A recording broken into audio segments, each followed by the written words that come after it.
आजचा दिवस अवघ्या देशाचं लक्ष वेधून घेणारा, कारण देशाच्या राजकारणामध्ये अत्यंत महत्त्वाची भूमिका बजावणाऱ्या 5 राज्यांपैकी 4 राज्यांच्या विधानसभांच्या निवडणुकांचे निकाल आज घोषित होत आहेत। 4 राज्यांची मतमोजणी आज सकाळपासून सुरू झाली आणि 4 पैकी 3 राज्यांमध्ये भाजपचं कमळ फुललंय। मध्य प्रदेशमध्ये आपली सत्ता राखण्यामध्ये भाजपला यश आले। जवळपास 20 वर्ष मध्य प्रदेशमध्ये सत्ता राखल्यानंतर सुद्धा अँटी इन्कम्बन्सीचा कोणताही फटका न बसता मोठ्या फरकाने भाजपने मध्य प्रदेशमध्ये बहुमत मिळवले। राजस्थानमध्ये काँग्रेसची सत्ता उलथवून लावत पुन्हा एकदा भाजपने राजस्थानमध्येही आपलं कमळ फुलवले, तर दुसरीकडे छत्तीसगडमध्ये काँग्रेसला जोरदार धक्का देत भाजप सत्तेमध्ये आली आहे। मात्र तेलंगणामध्ये बीआरएसची गेल्या 10 वर्षांची सत्ता उलथवून पुन्हा एकदा सत्तेमध्ये येण्यात काँग्रेसला मात्र यश आलेलं आहे। या 4ही राज्यांच्या विधानसभा निवडणुकांचे निकाल हे बऱ्याच अर्थाने येत्या 2024च्या लोकसभा निवडणुकांवर सुद्धा परिणाम करणार आहेत, कारण देशाचा मूड आता बदलतोय का अशी ही चर्चा होतीये। आणि नव्या इंडिया आघाडीवर याचा नेमका काय परिणाम होणार आहे असाही प्रश्न आहे। भाजपने या सगळ्या निवडणुका नरेंद्र मोदी यांच्या चेहऱ्यावर लढवल्या होत्या, त्यामुळे इतकी मोठी स्ट्रॅटेजी कशी फळाला आलेली आहे यावरही चर्चा होते। या सगळ्या मुद्द्यांवर बोलण्यासाठी आता माझ्यासोबत पॅनलमध्ये एबीपी माझाच्या एबीपी नेटवर्कचे मुख्य संपादक राजीव खांडेकर आहेत, त्याचबरोबर राजकीय विश्लेषक अभय सर आहेत, अभय देशपांडे आता आपल्यासोबत आहेत। नाशिकहून माझ्यासोबत काँग्रेसच्या प्रवक्त्या हेमलता पाटील असतील, भाजपचे नेते आणि आमदार प्रवीण दरेकर आपल्यासोबत या चर्चेमध्ये सहभागी होत आहेत आणि याशिवाय आणखीनही मान्यवर या चर्चेमध्ये सहभागी होतील। सुरुवातीला राजीव खांडेकरांकडून मला जाणून घ्यायला आवडेल की एक्झिट पोलचे निकाल आणि आजचे प्रत्यक्ष आकडे याच्यामध्ये बराच फरक दिसतोय, काय नेमकं झालं की हे आकडे इतके बदललेले आपल्याला दिसले? मला असं वाटतं कविता की मूड जो आहे राज्यांमधला तो समजून घेण्यामध्ये एक्झिट पोल काही अंशी किंवा बऱ्याच अंशी कमी पडले। खरं तर एक त्या म्हणजे एक्झिट पोलचे आपण जर वेगवेगळ्या संस्थांनी केलेले एक्झिट पोलचे आकडे बघितले तर राजस्थानमध्ये भाजप सत्तेत येईल हे जवळपास सगळ्यांनी म्हटलं होतं।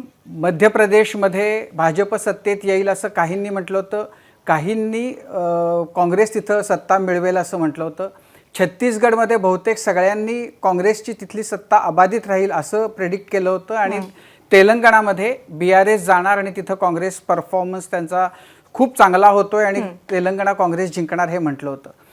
यामध्ये जे आकडे ज्यांना भाजपची सत्ता मध्य प्रदेशमध्ये येईल असा ज्याही एक्झिट पोलमध्ये दिसलं होतं त्याच्याही पलीकडचं यश भाजपला मिळालंय आणि माझ्या मते सोशल मीडियावर भाजपबद्दल नरेंद्र मोदींबद्दल जे काही वातावरण आपल्याला दिसतं ते वास्तवाचा आणि त्याचा काही संबंध नाही आहे हे या निमित्तानं स्पष्ट झालं। माझ्या मते भाजप आणि नरेंद्र मोदी हे त्यांच्या लोकप्रियतेच्या शिखरावर आहेत।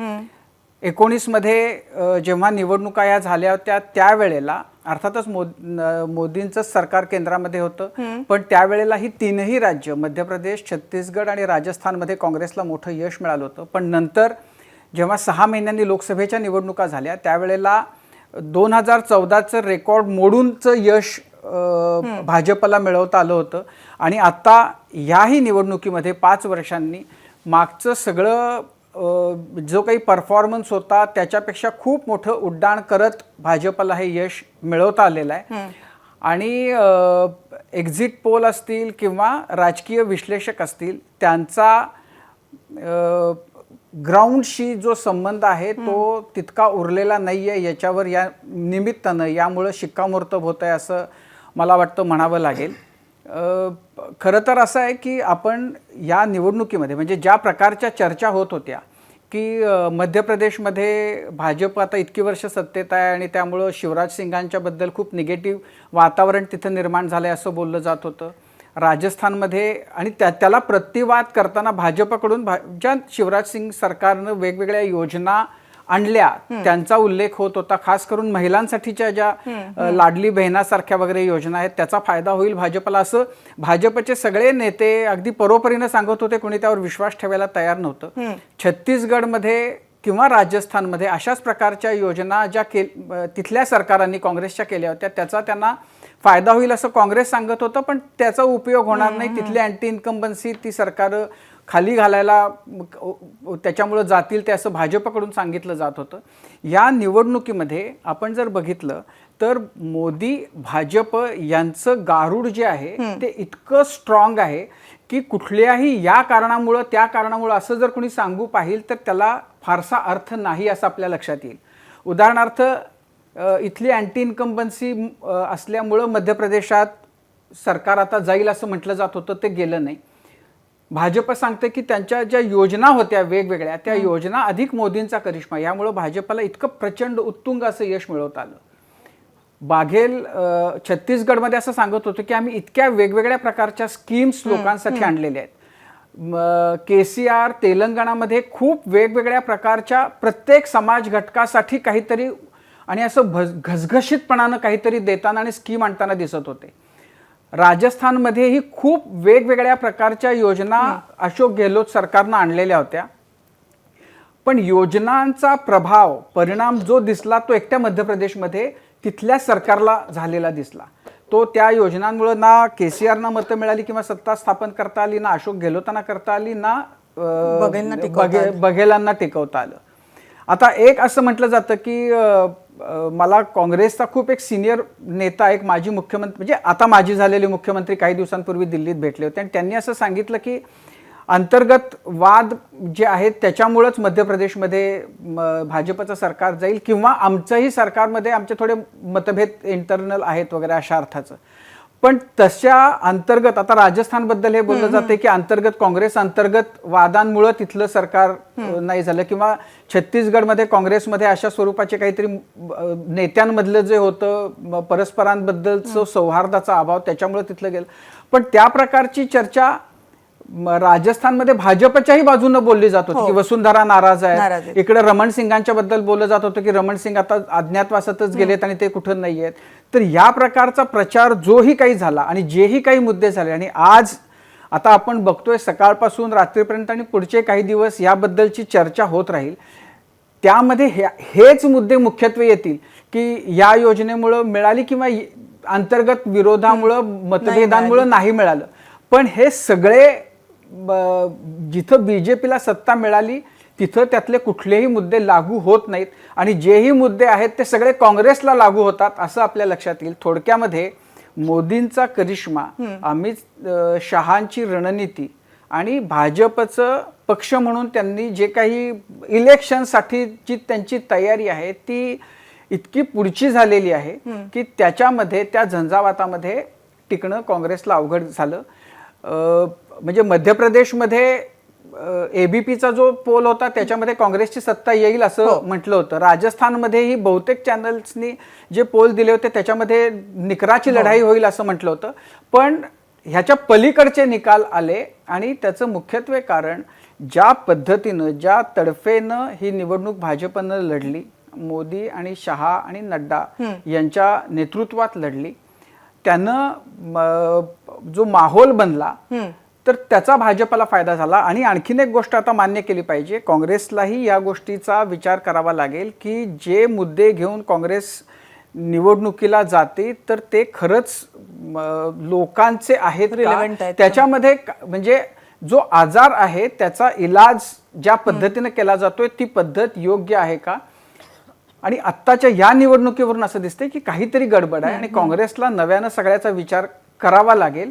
हे यातनं फार अधोरेखित झाले. अभय सर, राजीव सरांनी सांगितलं त्याच्यात एक मुद्दा आणखीन मग महत्वाचा येतो की लोकसभेच्या निवडणुका इतक्या तोंडावर असताना सगळ्या राज्यांमध्ये स्थानिक नेतृत्व बाजूला सारून, त्यातही 2 राज्य इतकी मोठी आहेत की जर छत्तीसगड, मध्य प्रदेश आणि राजस्थान इथल्या लोकसभेच्या जागांची जर आपण बेरीज केली तर ती 65 भरते, विच इज व्हेरी बिग. हे इतकं असताना सुद्धा नरेंद्र मोदी यांनी ही रिस्क घेतली की आपण सगळं स्थानिक नेतृत्व बाजूला सारायचं, आपला चेहरा प्रमुख करायचा आणि ते रुथलेसली केलं गेलं. म्हणजे त्या सगळ्या प्रचार सभांमध्ये आपल्याला दिसलं की अत्यंत रुथलेसली राबवलं गेलं, तिकीट वाटपापासून ते प्रचार सभांपर्यंत. ही स्ट्रॅटेजी आखणं, त्या स्ट्रॅटेजीला सामोरं जाणं हे यश मिळाल्यानंतर योग्य वाटतं. पण इतकी रिस्क घेतली याचा अर्थ जसं राजीव सरांनी सांगितलं भक्कम विश्वास आणि भक्कम तयारी भाजपची निवडणुकांअगोदरच होती. मला वाटतं की या निवडणुका भाजपाने 2018च्या तुलनेत अतिशय गांभीर्याने घेतल्या. दुसरं असं होतं की कर्नाटकमध्ये ज्या पद्धतीने तोडफोडीचं राजकारण केलं होतं आणि त्याच्या विरोधात एक जनमताचा कौल मागच्या निवडणुकीत गेला होता, तसंच मध्य प्रदेशमध्ये पण होणार का अशी चर्चा होती. त्यामुळे भाजपाने यावेळेस त्या अधिक गांभीर्याने घेऊन त्याला सामूहिक नेतृत्व जास्तीत जास्तपणे मला वाटतं केंद्रीय मंत्र्यांना तिथे निवडणुकीच्या रिंगणात उतरवलं, अनेक चेहरे लोकांसमोर ठेवले आणि त्या पद्धतीने ती निवडणूक अतिशय गांभीर्याने लढवली. अनेकदा आपण निवडणुकीच्या तोंडावर ज्याला आउटगोईंग म्हणतो ते अन्य पक्षातून भाजपात होतं. या निवडणुकीमध्ये मध्य प्रदेशमध्ये काही उलटही आपण बघितलं की तसंही आउटगोईंग झालं होतं. त्यामुळे साधारणतः लोकांचा सूर काय नूर काय या संदर्भात चर्चा होती. पण भाजपाने मला वाटतं की स्ट्रॅटेजी, याचा उल्लेख आता राजीवने केला, ती अतिशय व्यवस्थितपणे त्याचं नियोजन केलं होतं. दुसरी गोष्ट अशी होती की जी इंडिया आघाडी उभी राहिली आहे त्याच्यामध्ये काँग्रेस हा त्या आघाडीचा सेंटर पिलर आहे आणि काँग्रेसला कमकुवत करायचं असेल तर ही 3 राज्य काँग्रेसच्या हातातून काढली पाहिजेत. या दृष्टीने त्यांनी एक रणनीती आखली होती, ज्याचा उल्लेख आता केला की फक्त फ्रीबीज याच्यावर निवडणुका जिंकता येत नाहीत, तर पक्षाची जी बांधणी असते, पक्ष म्हणजे मागची 5 वर्ष राजस्थानचा ज्याचा उल्लेख करतो आपण, त्या राजस्थान गव्हर्नमेंटच्या अचिव्हमेंटपेक्षा त्या पक्षातला अंतर्गत वाद हा जास्तीत जास्त हायलाईट मागच्या 5 वर्षामध्ये झाला होता. त्या तुलनेत भाजपामध्ये वाद नव्हते का? राजस्थानमध्ये पण निश्चितपणे वाद होते. पण निवडणुकीच्या तोंडावर ती रणनीती करून वेगवेगळे चेहरे लोकांसमोर ठेवून मला वाटतं की तो वाद बऱ्यापैकी मिटवण्यात आला. छत्तीसगडमध्ये आणखी एक महत्त्वाचा मुद्दा होता की समान नागरी कायदा, याची चर्चा बऱ्याचदा होते. हा समान नागरी कायदा फक्त मुस्लिमांच्या विरोधात आहे वगैरे असं होत चर्चा असताना याच्यामुळे आदिवासींच्या हक्कावरही गदा येणार आहे आणि त्यामुळे एक ट्रायबलचं, एक आदिवासींचं मोठं मतदान भाजपाच्या विरोधात जाईल अशी भाकीतं वर्तवली जात होती.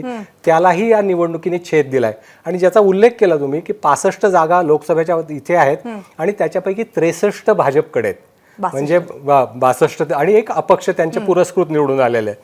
तर मला वाटतं की या जागा टिकवणं पुढच्या निवडणुकीमध्ये जर टिकवायच्या असतील तर त्यांचा जो बेस आहे, कोर वोटर जो आहे, म्हणजे लोकसभेला विधानसभेच्या तुलनेत त्यांना 5 ते 6% जागा जास्त मतं जास्त मिळतात.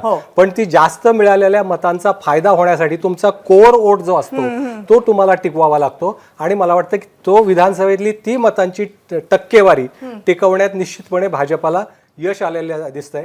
कारण अजून फायनल पर्सेंटेज आलेलं नाहीये, परंतु तरी 48% आसपास मध्य प्रदेशमध्ये भाजप विधानसभेला जात आहे. आता लोकसभेला आपण त्याच्यात 5% जरी ऍड केले तरी मागच्या वेळेसचं यश त्यांना राखणं मला वाटतं की अधिक महत्त्वाचं ठरेल. दुसरं असं आहे की या तिन्ही राज्यामध्ये काँग्रेस विरुद्ध भाजप होतं. भाजपाच्या आतापर्यंतच्या निवडणुकांचा अनुभव घेतला तर प्रादेशिक पक्षांशी लढताना भाजपाची बऱ्याचदा दमछाक होते, पण तशी परिस्थिती इथे नव्हती. आणि सगळ्यात महत्त्वाचा निकाल मला वाटतं की तेलंगणामधला आहे, जिथे की TRS, ज्यांना की आता चंद्रशेखर रावांना राष्ट्रीय पातळीवरच्या राजकारणात भवितव्य घडवण्याचे प्रयत्न सुरू होते. त्यांनी आपल्या पक्षाचं नाव बदललं, महाराष्ट्रात त्यांनी लक्ष घातलं होतं. तर त्यांचं वाटतं की मोठा बबल जो होता तो या निवडणुकीमध्ये निश्चितपणे काँग्रेसने तो फोडलेला दिसतोय. काँग्रेसची काय प्रतिक्रिया याच्यावर जाणून घेऊयात. हेमलता पाटील जर आपल्यासोबत मला वाटतं आहेत, जॉईन झालेले आहेत. हेमलता पाटीलजी, काय वाटतं तुम्हाला, कोणते नेमके मुद्दे होते जे मध्य प्रदेशमध्ये, राजस्थानमध्ये, छत्तीसगडमध्ये, जे तुमचं राज्य होतं जिथे तुम्हाला अगदी विश्वास होता की सत्ता येणारच, कोणते मुद्दे होते जे काँग्रेसच्या विरोधात गेले?